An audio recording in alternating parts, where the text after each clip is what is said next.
Those of you who've been following my rants against Charles McVie and Bill C10 would probably know about a little Canadian film called Young People Fucking. More than any other film in recent history, this one film has been trumped up by conservatives as a reason to pull tax money from certain films made in this country, even if they feel the government should be able to do that totally in secret. So, I just had to make it my life's mission to see this so-called travesty for itself. If only I could find it. My quest to watch and review this movie could probably make a decent comedy film of its own. It only played in one theater in all of Hamilton, which stopped showing it the week that I decided to go see it. The only rental store in my area doesn't carry it, which is a little funny considering that it does carry a movie called Wicked Sins, but anyway. And when I finally found it on YouTube, it was taken down just as I got halfway through the movie. So unfortunately this is really an incomplete video, and I'm going to have to base my opinions on what I did see, plus do what McVie has always refused to do, research other articles. The premise is very simple. We follow 4 couples and 1 threesome one night as they all knock boots. Along the way, they discover that sex is much more complicated than meets the eye, partly because no matter how casual or raunchy it may be, it's impossible to separate it from love. So right out of the gate, we have some irony. Religious conservatives are slagging a movie that actually promotes a message of love and connection, which you'd think they'd be happy to see. The most common form of slander, criticism, by Mr. McVie about this movie is as supposedly pornographic. Admittedly, the scenes are very suggestive, and once in a while there is a shot of coupling that leaves very little to the imagination, but that's quite rare. In the 40 minutes or so that I caught, I saw maybe a half a dozen or so breast shots and 1 bare butt, all filmed pretty discreetly. Also, the sex scenes in question showed little more than continuous hip grinding rather than any explicit shots of penetration. According to every single review I have read, both professional and amateur, this is the extent of the sex in this movie.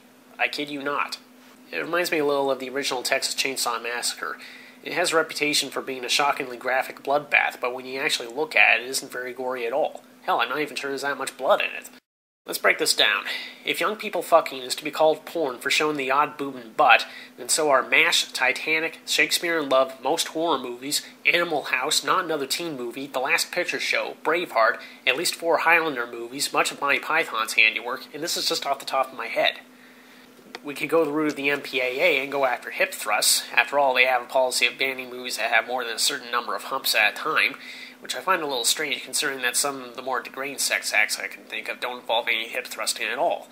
Anyway, if people bumping pelvises makes this movie porn, then you could also say the same of The Shawshank Redemption, Scary Movie, Hellraiser, the original Halloween, American History X, at least 3 Highlander movies, The Last Picture Show. You get the idea.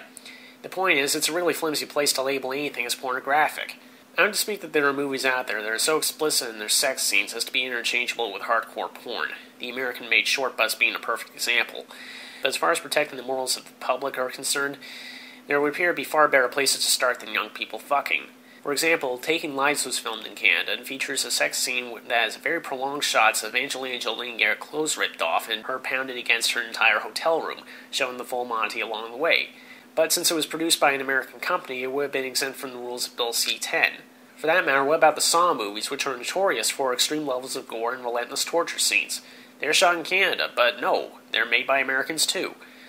If you really want to take this hypocrisy to its logical conclusion, one has to wonder what Charles McVie would have said if the Passion of the Christ were financed with our tax dollars. I'm going to go out on a limb here and say that he'd call that exactly the kind of morally enriched entertainment we should be showing to all of our cross-bearing Canadian families.